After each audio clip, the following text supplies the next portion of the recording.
RCF.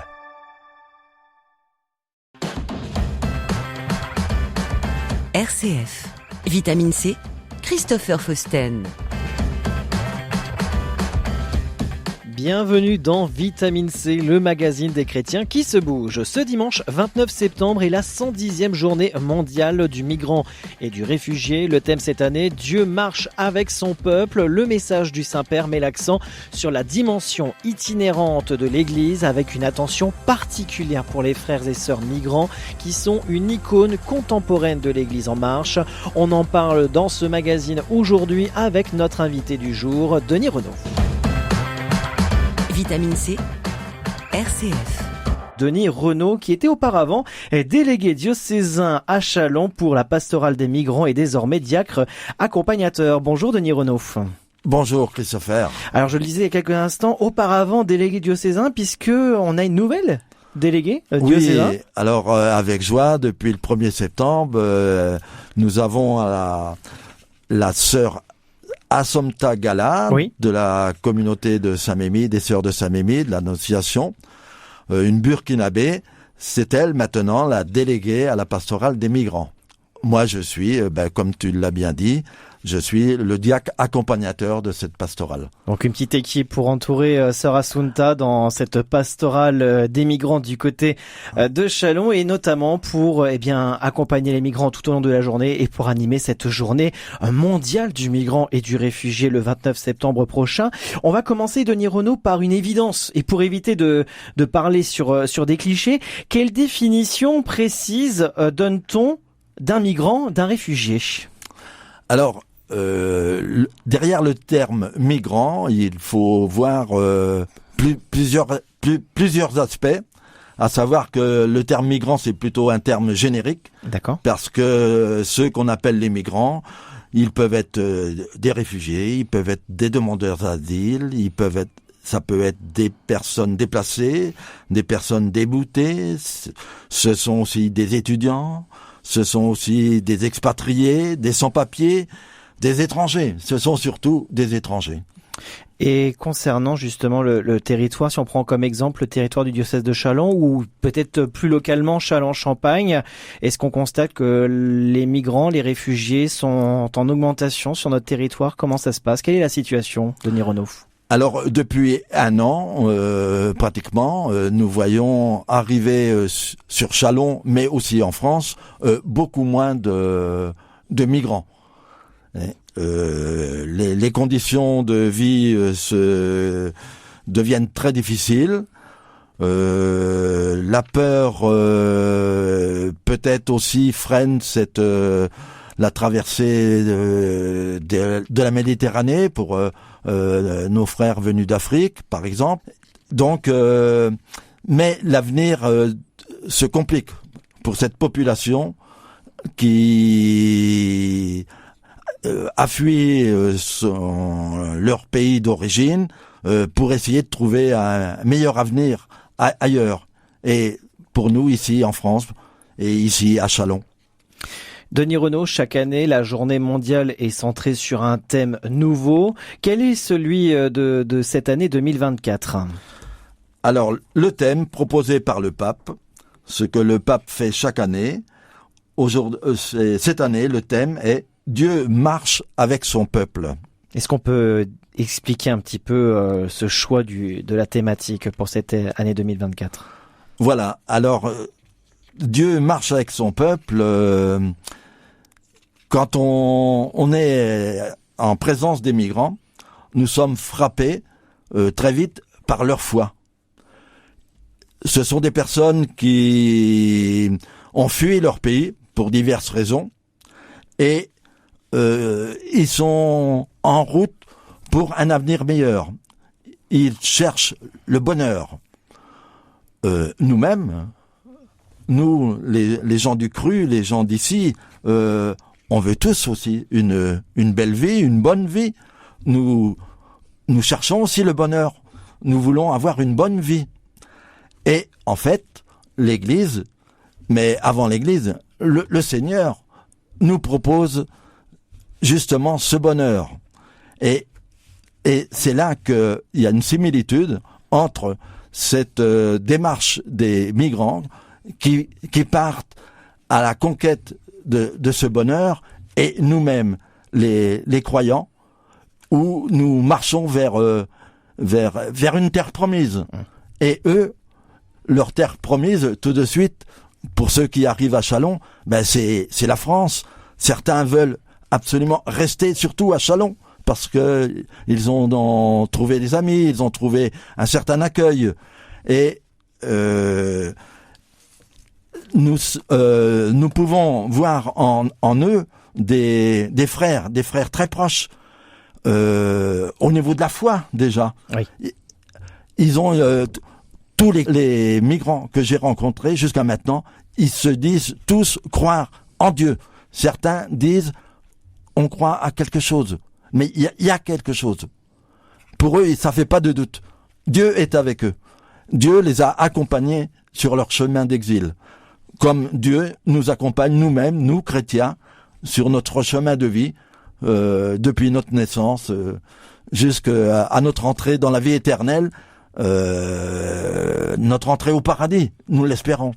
Alors justement, Denis Renaud, quelles sont les bonnes pratiques pour obstruire un meilleur avenir ensemble? Ah, bonne question. Eh oui, Christopher.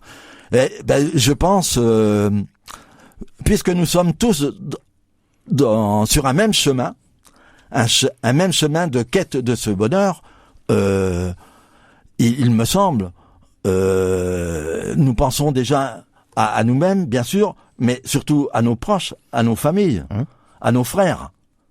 Et ces migrants, ils sont bien aussi nos frères, nos frères en humanité. Nous avons tous le même Dieu, l'unique. Comme ils aiment le dire, on a un seul Dieu, et c'est le même. Qu'il soit musulman, qu'il soit, je sais pas, de quelle autre religion. Et ils disent, oui, nous avons un seul Dieu, et c'est le même Dieu. Et là, je pense que, pour moi, maintenant, j'ai envie d'appeler tout le monde mon frère. Tout le monde est mon frère.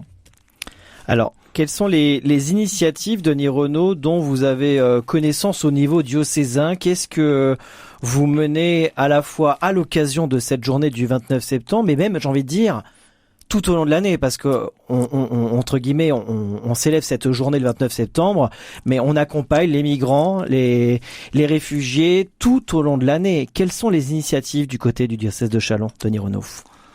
Alors, il faut surtout bien voir qu'il n'y a pas que deux personnes qui veillent à accompagner les migrants sur notre territoire diocésain.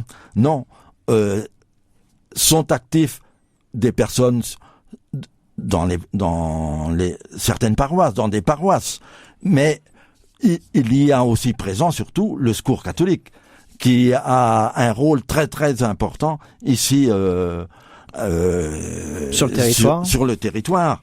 Par exemple, pour ne serait-ce pour faire les démarches administratives pour l'obtention des papiers, disons que c'est plutôt le Secours catholique qui va se pencher sur cet accompagnement.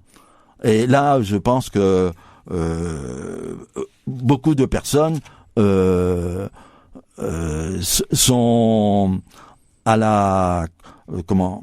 ont beaucoup d'attention, oui, à voir où les démarches les démarches administratives des personnes qu'ils rencontrent si elles sont bien suivies, si les choses avancent. Donc ça, c'est important. On se dit, des fois, les accompagner, les soutenir. Il y a la partie administrative qu'on vient d'évoquer, Denis Renaud. Et puis on a des événements, des rendez-vous qui se créent tout au long de l'année on le disait quelques instants, pour donner du bonheur, pour donner une meilleure vie, un meilleur avenir. On peut citer quelques exemples, Denis, pendant ces quelques minutes qui nous restent. Il y a par exemple éventuellement repas solidaires, il y a ce jardin solidaire du côté de Châlons-Champagne. C'est quand même des opérations qu'on peut mettre en avant aujourd'hui à cette occasion. Le fait d'aller vers les gens, de les trouver, oui, c'est déjà, comme je l'ai dit tout à l'heure, c'est être en proximité avec le frère, mais justement, c'est aussi pour lui de peaufiner son français, d'apprendre à parler français. Le Secours catholique fait des très belles choses pour l'apprentissage du français. Il n'y a pas que l'administration, il y a aussi apprendre le français, évoluer son langue. L'inculturation, le travail qui est fait au bistrot par exemple, compte beaucoup quoi. Et par contre, il y a aussi tout au long de l'année des repas partagés. Où des Français, des chrétiens invitent ou participent à des repas justement avec ces personnes venues d'ailleurs. Et pour eux, c'est très important. Les gens sont heureux de faire la fête avec nous, quoi. C'est un beau bonheur à partager, on peut le dire. Voilà. Et puis il y a quelques mois, on a fait un reportage ensemble, Denis Renaud, sur les ondes de RCF, ce jardin solidaire. Alors ça paraît rien, mais ça donne confiance pour ces migrants. Ça leur permet de se sentir utile, d'avoir une passion et surtout de se retrouver tous ensemble autour d'une même passion, un jardin. Voilà. Alors au départ, dire que c'est une passion pour les personnes, c'est pas dit. C'est pas dit. Mais c'est vrai. Mais ça devient. Très vite, ça devient une passion. C'est ça. Car quel bonheur de récolter ces belles tomates qui croulent sous le poids, sous leur propre poids, parce qu'elles sont très nombreuses cette année, où la récolte a été très fructueuse et les gens, ce n'était qu'un bonheur pour elles de faire ces récoltes et de se réjouir. D'ailleurs, prochainement, la veille de la journée mondiale, le samedi 28, nous allons ouvrir ce jardin Laudato Si, on appelle ce jardin le jardin de la fraternité ou un jardin solidaire de la fraternité. Vous insistez souvent, Denis Renaud, sur le côté jardin de la fraternité, mais c'est important. Voilà. Alors et le Laudato Si, alors on fait notre possible pour rejoindre le désir du pape, développer cette idée de protection de la nature et de rendre gloire à Dieu pour tous les bienfaits qu'il nous donne, quoi. Donc ce jardin, il sera ouvert à l'occasion de cette journée mondiale du migrant et du réfugié le 29 septembre. Denis Renaud, sans oublier ces temps de prière qui seront consacrés lors de cette célébration. Voilà, alors le jardin, le 28. Le 28, c'est le 28. Très bien. Le samedi de 14h30 à 17h30 au 54 avenue de Sainte-Menehould. À Châlons, en Champagne, bien évidemment. Et comme on le disait donc, des intentions de prière à cette occasion seront rendues lors de la célébration du 29 septembre. On n'en doute pas. Merci Denis Renaud. Voilà, merci Christopher. Et on souhaite bien sûr une très bonne journée mondiale du migrant et du réfugié sur le thème Dieu marche avec son peuple. Je rappelle, diacre accompagnateur à la pastorale des migrants au diocèse de Châlons. Merci Denis Renaud. Merci Christopher. C'est ainsi que nous clôturons ce magazine Vitamine C. Merci de nous avoir suivis et de votre fidélité. Cette émission est à retrouver bien évidemment en podcast sur notre site rcf.fr et les différentes plateformes de podcast. Très bon week-end à tous. Vitamine C, RCF.